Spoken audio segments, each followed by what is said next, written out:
그럼요. 쓸게요.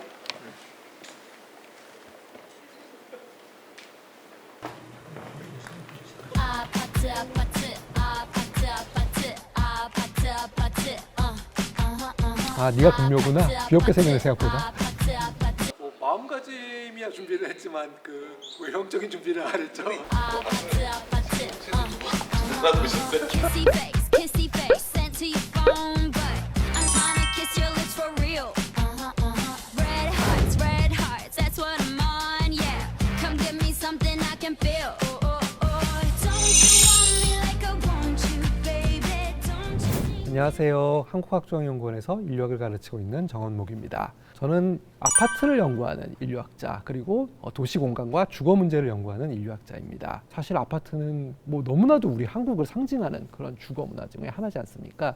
저는 인류학자면서도 한국에 살지만 아파트에 살지 않는 인류학자입니다. 아파트를 왜 연구하셨나요? 인류학은 타문화에 대한 연구를 하는 학문이라는 것이 기본적인 입장이었습니다. 그런데 한국은 어느 도시를 가든지 간에 아파트가 굉장히 많지 않습니까? 저 아파트에 사는 사람들은 도대체 어떤 사람들일까?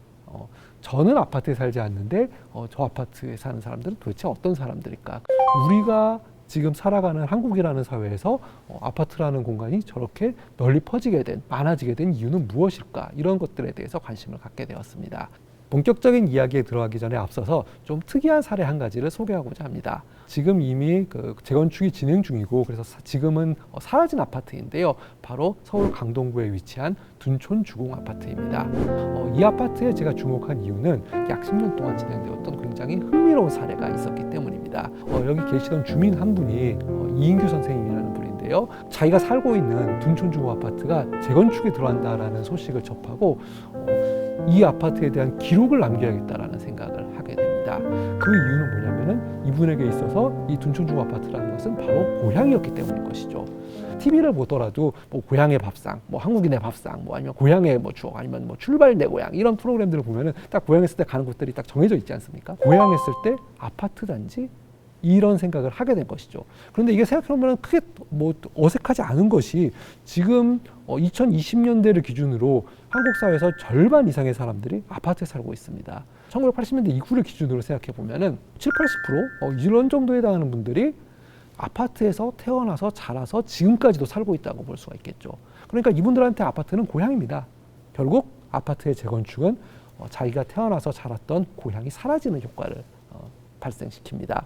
그리고 이 작업이 주목을 받다 보니까 다큐멘터리 영화로도 등장하게 됩니다.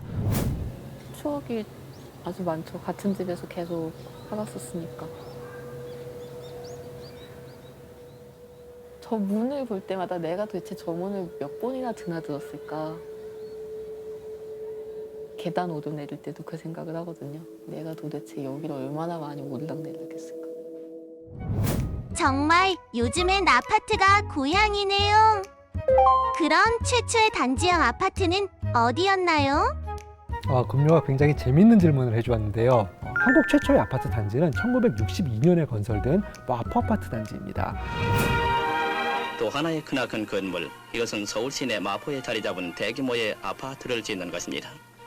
나날이 인구가 늘어가는 서울의 주택난을 해결하기 위해서 대한주택공단에서 건설하고 있는 이 아파트는 약 400세대를 수용할 수 있게 되는데 집 없는 사람들의 큰 기대를 주고 있습니다. 이 아파트는 당시 정치 권력의 입장과 정책 기조가 굉장히 강하게 많이 반영된 그런 아파트인데요. 박정희 전 대통령도 이 아파트의 준공식에 치사를 직접 보내기까지 했습니다. 우리나라 최대의 현대식 아파트가 서울 시내 마포에 세워졌습니다. 6층 6동의 현대식 건물의 이 아파트는 453세대에 2,300명을 수용할 수 있다고 합니다. 직접 참석한 건 아니었고요. 당시 내각 수반이었던 김현철이라는 분이 참석해서 대통령의 치사를 대독을 했는데요. 당시 치사를 읽어보면은 당시 정권에서 마포 아파트에 대해서 어떤 생각을 갖고 있었는지를 잘 볼 수 있습니다. 대통령은 마포주공 아파트에 왜 이렇게 신경을 썼나요? 아주 중요한 질문을 금요가 해주었는데요. 또 변화라든가 생활혁명이라든가 이런 이야기들이 굉장히 많이 강조가 되던 시기였습니다. 이렇게 지어진 마포 아파트는 공간의 재조직을 통해서 생활 전반의 근대화를 추진했었던 당시 정권의 기조와 굉장히 맞물리는 그런 프로젝트였습니다. 따라서 정권 차원의 프로젝트였다라고도 볼 수가 있는데요. 처음부터 사람들이 아파트 생활에 대해서 친숙하게 여겼던 것은 아니었습니다. 거부감이 적지 않았는데요. 그걸 잘 보여주는 사례가 있습니다. 바로 화장실입니다. 이런 고층 건물에 살아가는 우리에게는 너무나 당연한 건데요. 배관 구조상 화장실은 항상 같은 집에 같은 위치에 있을 수밖에 없습니다. 따라서 머리 위에 화장실이 있고 머리 위에 또 다른 화장실이 있는 거죠. 처음 아파트 생활이 소개된 당시에는 내 머리 위에서 누군가 또 다른 누군가 용변을 보고 있다고, 이게 너무나 어색하게 느껴졌던 이런 사람들이 적지 않았다고 합니다. 그래서 이 고층 주거라는 것이 가져다주는 좀 불안감 혹은 거부감들이 적지 않았던 것이죠. 이랬던 아파트 생활에 대한 거부감은 시간이 지날수록 점차 희석됩니다. 산업화와 도시화가 급속도로 이루어지면서 점점 더 많은 사람들이 시골에서 도시로, 특히 서울로 몰려오던 그런 시기였습니다. 그래서 서울에서 주거 문제가 굉장히 심각한 상황이었습니다.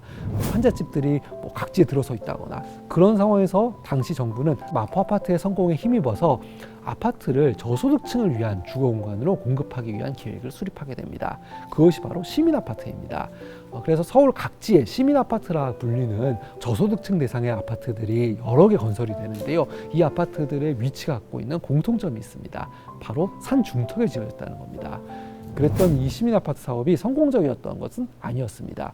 1970년 4월에 와우 아파트라는 시민 아파트가 새벽에 갑자기 무너지는 사고가 발생하게 됩니다. 10년 4월 와우 아파트가 붕괴돼 30여 명의 사망자가 발생했다. 근데 이 사건으로 많은 사람들이 죽고 아파트 한 동이 밤새 갑자기 무너져 내린 것이죠. 부실공사로 지어진 그런 건물이었던 것이었습니다. 하루아침에 아파트가 무너지다니 너무 무서워요. 워낙 짧은 시간 안에 많은 수의 아파트들을, 시민 아파트들을 짓다 보니까 자재라든가 이런 안전이라든가 이런 부분들이 굉장히 문제가 많았던 셈인데요. 이 사건을 계기로 시민 아파트 사업은 전면 백지화됩니다. 이 지점에서 한국의 아파트는 두 가지 기로에 서게 됩니다. 저소득층 대상으로 시민 아파트와 비슷한 아파트들을 조금 더 튼튼하게 공급할 것인가. 하지만 이 경우에는 문제가 있습니다. 바로 예산 문제죠. 저소득층을 위한 시민 아파트를 지속적으로 공급하기 위해서는 조금 더 안전 기준을 높여가지고 더 튼튼한 아파트들을 지어야 되는데 그러기에는 수지 타산이 맞지 않았던 것이죠. 또 다른 길이 하나 있습니다. 바로 그거는 더 비싸더라도 더 튼튼한 아파트를 건설하는 것이었습니다. 당시 정부가 선택한 길은 두 번째였습니다. 그래서 조금 더 비싸더라도 훨씬 튼튼한 이런 아파트 단지들을 서울 각지에 건설하는 사업을 시작하게 됩니다. 그래서 1970년대 초에 지어진 아파트들을 보게 되면은 시범 아파트라는 이름이 붙은 아파트들을 많이 보게 됩니다. 이때의 시범이란 거는 다른 뜻이 아니고 바로 시범 삼아서 튼튼하게 안전하게 지었다라는 것을 뜻하는 것입니다. 여의도 시범 아파트라는 아파트 단지가 남아 있는데요. 그 당시의 흔적이라고 볼 수가 있습니다. 그러면서 지어진 아파트들이 1970년대 초에 한강변을 중심으로 지어진 아파트들입니다. 한강맨션이라는 아파트, 그리고 반포주공 아파트 같은 아파트들이 그 예에 해당되는데요. 굉장히 튼튼하고 비싸고 대신에 이제 안전하게 그렇게 공급이 되었기 때문에 중산층을 위한 주거 모델로서 각광을 받게 됩니다.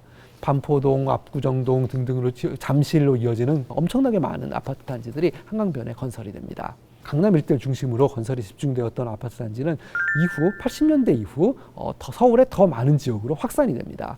이런 과정을 거쳐서 아파트 단지는 한국의 중산층을 대표하는 표준적인 주거 모델인 동시에 그 안에서 살아가는 사람들의 사회적 지위를 상징하는 구별짓기 기제로까지 작동하게 되었습니다. 그걸 잘 보여주는 사례가 바로 아파트의 이름인 브랜드입니다. 다음 시간에는 이렇게 등장한 아파트 브랜드에 대한 이야기를 해보도록 하겠습니다. 이상하네. 이런 거 안 엉키는데 원래 평소는.